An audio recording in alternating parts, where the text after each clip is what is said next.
and the Accelerator program, and why this means so much to you. So I think the trigger has been more because of my background. I grew up in Srinagar and I had to move out because of all the trouble that was there. And I think that taught me to be fearless and a certain amount of resilience. I'll give you, very quickly, I'll give you 3 specific examples. When I moved from Srinagar to Wellams, you know, we were not used to, I knew English, but we weren't used to talking in English. And that took time for me to make friends. And that's where I learned how to adapt. And then when I moved for a job to Bombay, I wanted to be financially independent. So I didn't take money from parents. So that's where I learned financial independence. All of these I mentioned because I think today I'm a sum of all my experiences. So, you know, adapting to the environment, being able to be financially independent. And when I started Lawyers at Work, which is my law firm, at that time, there weren't that many women-led law firms, and I didn't even have a partner. There are still not that many women-led law firms.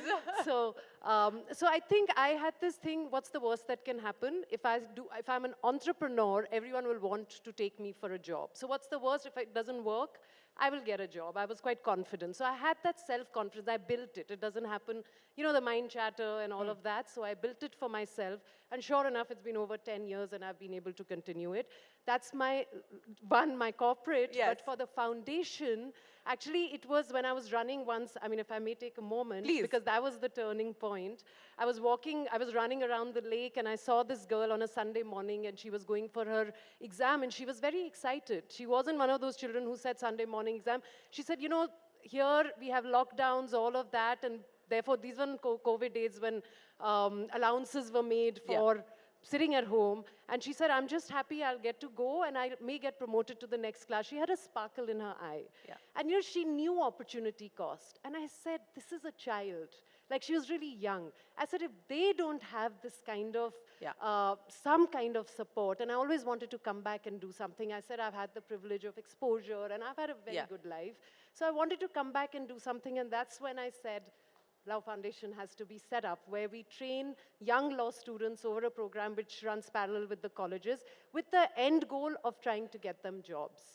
That's well, and that does deserve a big round of applause, ladies and gentlemen, because it takes a lot. It takes a lot to be able to create these pipelines and these pools of talent and to be able to give back. But, you know, I want to pick up on what I heard from each one of you. And I'm going to sort of rephrase Mark Twain, because he said, never let your schooling interfere with your education. And I want to understand from each one of you, you know, doubts, fears, the fear of failure. Was that ever a question in your mind? Akshata, I'll start by asking you, and how did you cope with that? How did you deal with that? Yes, so I think that one of the best decisions, even though my parents put us in, my parents cared more about sports day than report day, just to give you an understanding, but one of the best extracurriculars they put me in was theater. So then, you know, like I stood outside before entering and I saw the roster and I saw who was interviewing me. And I was like, oh my God, that's the imposter syndrome creeping in. Just fight that today. Walk into the room. You belong here. And you do belong here. Each one of you belongs here. And you know, this is something a lot of women, and I personally have felt the imposter syndrome as well. There's this self-doubt that's sticking in your mind. And I want to understand from each one of you your mechanism of dealing with that. Yeah, so like I was saying, I think that I had, you know, once you've done theater for a number of years, you know how to wear a mask. So then I'm like, okay, now I'm entering, and I think that's something I remind myself of when I get nervous is like, you're here representing Mayurbhanj. There are people here who, you have this opportunity because you also have privilege, because someone is able to find you online, because you speak the right language, because you dress a certain way, because your education. So remember that when you're here, it's an opportunity to kick the door open and wider for a number of people who aren't able to have their stories and voices heard. So every time I come for an event like this or I go somewhere, I remember why I'm doing it, and that purpose, I think, gives me the strength to overcome any of the mind chatter. Lachik, what were the fears? Do you still have them? How do you deal with it? And what is it that you would like to say to other young women who are looking at the possibility of starting up, but somehow shrink themselves into little boxes because they're unsure and uncertain?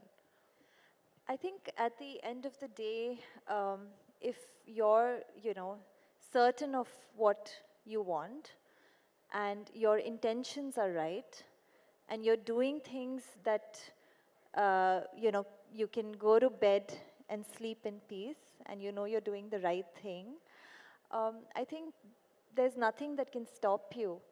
I've yes, I have been through multiple moments of doubt. When I moved back and I started construction, I was 26. So everybody around me doubted me, so that didn't help either. Um, but I knew what I was doing, and even if you're the only person who believes in yourself, at the end of the day, you're answerable to yourself. Yeah. And if you're honest and you know you're doing the right thing, people come around. And you just have to continue doing it, and you have to consistently do it with the right intentions and the right motive.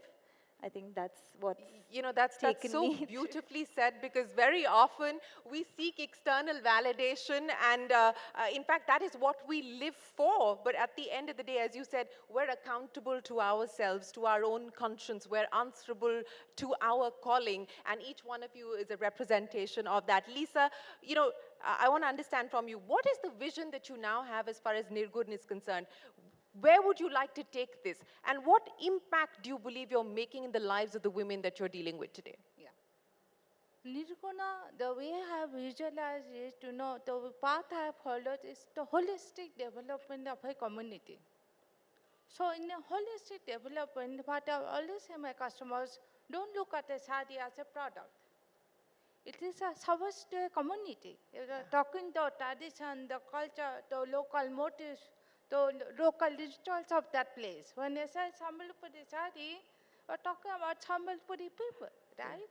Similarly, when I went into the interior recesses of Odisha, and suddenly one day I realized, oh, there is something called Dhalapathar close to Bhubaneswar, I don't know. Yeah. And that is a sari, I'm wearing that sari. We revived the sari. After 100 years, it was lost in time. Yeah. So those kind of things, the revival of weaves, documentation. For last 8 years, we were doing video documentation of local culture, local tradition, local weaves, Yeah. their motives. So somebody have to preserve our tradition, because that is where India lies. Yes, and that is how brands are built. Brands are not built on the strength of just the product alone. Brands are built on the strength of the stories that they represent. And what a wonderful sari you're wearing here, Lisa, today. So thank you very much for sharing the story of the sari that you're wearing. But Tala, let me ask you, what is it that you hope to do with the foundation? What is the kind of impact that you would like to make? I think what we realized, we thought we were trying to get jobs, but we realized that we are effectively making a systemic change. Because it's not just, in Kashmir, J&K, usually there's not much of a private sector, so there's only government sector. So just the shift from government sector to private jobs, that itself, people have to get used to it. Secondly, women moving out, because we can't take all the jobs there right now. So people moving out, mobility, are they willing to move out, insecurities, etc. That's another. So there are a lot of, I think what I realize, it's a marathon, it's not a sprint. Yes. So you have to kind of stick with it. It's going to be very slow, because it has to be systemic change rather than just the few jobs you get. So I think you have to be very aware of that and not get discouraged. Keep encouraging yourself and pivot as and when required to make that. Oh, absolutely. You have to have the agility and the dynamism. I want to end by asking each one of you, and I'll start with you, Akshita, what we just heard there from Tala as well, that, this is not a sprint, it's a marathon. You've got to keep at it. So I'm going to get each one of you to pass the baton on to the other. And the one thing that you believe that we as a society, as civil society, can do to ensure that we see more women participate in the workforce, in the formal economy, and the one thing that you believe the government needs to do. I think that, there's this idea that the focus is on women's education, and if we focus on women's education, that's going to, make sure that they're going to join the, labor force. But actually, we know that's not true. There were more women working in jobs, public and private sector in the 80s than there are today. Women are getting educated and choosing not to work. So I think that we need to take a hard look at who is framing the rules of society and work, and what is, if that's working for women. I mean, I've been working for 7 years, and this is the first job I have. I'm still working in the corporate sector and doing both. But this is the first job I have that there are sanitary napkins in the bathrooms at Dasra, the nonprofit I work in Bombay. And that's really important, right? I mean, something so small is like, you know, like creating safe spaces for women at work, making sure that work from home, you know, hybrid work, whether that works or not. And also I think what's important is when we talk about women at work, we focus on urban women and jobs which are, say, white-collar jobs, and we completely disregard rural, you know, rural women, women from, you know, Dalit communities, indigenous communities. When we're talking about women, we have to also talk about transgender women and their rights. Inclusion in all its, I think you said it there, absolutely. Lachik, very quickly, in 10 seconds, the one thing that you would like us to take away from this conversation. I think as an entrepreneur and as like a woman entrepreneur, the most important thing and the biggest challenge is usually finance. And I think the government really needs to work towards providing more financial support to women entrepreneurs. We hear about a lot of schemes, but on ground, we know the reality. So I think that is the biggest support access to capital, access to finance. Well made. That point is well taken. Lisa, very quickly, the one thing. Yeah.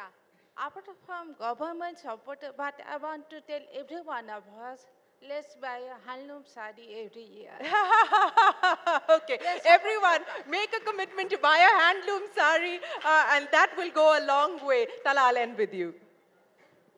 I think what we need to do is in our workspaces, I think we need to really actually indoctrinate the fact that women have issues, you know, all of the issues. We put a lot of policies together, but implementation and execution, I think if we focus more on that than adding just policies, I think that would be really the key. Policies need to be made for people. People should not have to customize themselves to policies. Ladies and gentlemen, a big round of applause for our women achievers here, kickstarting She Shakti, Swayam Shakti, representing the many faces of India. We wish you the very best of luck, and thank you so much for joining us here this afternoon. Thank you very much, ladies and gentlemen. Anand, back to you. Thank you, ladies. Please stay there, and I'm going to request Shireen to present a small token of our appreciation and for their effort that they've taken to come all the way on this platform of Rising India She Shakti. To Akshita, yes, Akshita has also helped us curate something very special later this afternoon in the presence of the Honorable President. Reflection of Mayurbhanj, Chhau. Lachit Risyan, Lisa Mohanty ji. I love your sari, ma'am. It's beautiful.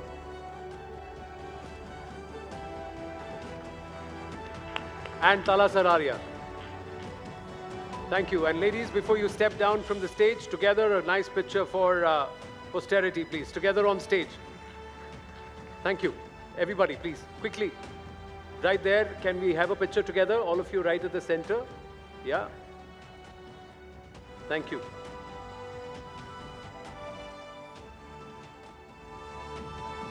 Thank you very much. The representation of Swayam Shakti on stage, ladies and gentlemen. Thank you so much, ladies. Thank you very, very much. Let's set up our next session. We've got lots of ground to cover, and I have to tell you, how many gentlemen here who are less than 40 years of age? How many gentlemen less than 40? If you're all occupying chairs and if you see ladies standing here, you know what you have to do. Right? Spot them who are less than 40 and you know what to do, ladies. Okay. It's not just Swayam Shakti. There are many aspects that we'd like to cover. We've got about multiple sessions, multiple achievers to showcase. We should also have the Honorable President of India in our midst in a short while from now. Union Minister Smriti Irani will be here. But right now, we're going to set up something which makes us all very, very proud. Ye jo tiranga hai na, when you see it scaling not just the skylines, but way into Antariksh, and when you know that there is She Shakti behind it, and you feel so much more proud. So while there's a lot more to be done at the grassroots and further empower and enable her, she has already done a lot to secure Bharat and ensure the enemy thinks twice before training its guns at us, because Bharat's arsenal is stocked with intercontinental ballistic missiles that will make many sweat. Not just think twice, never think about it actually. Our next She Shakti has helped the country take rapid strides in missile technology. She has played a pivotal role in the development of the Agni series of missiles, becoming the project director for Agni 4 and continues to inspire generations with her remarkable achievements and unwavering spirit. The Missile Woman of India, Dr. Tessie Thomas. And as she comes up, I'm going to request another pride of Network 18, Palki Sharma, to please come up along with Dr. Tessie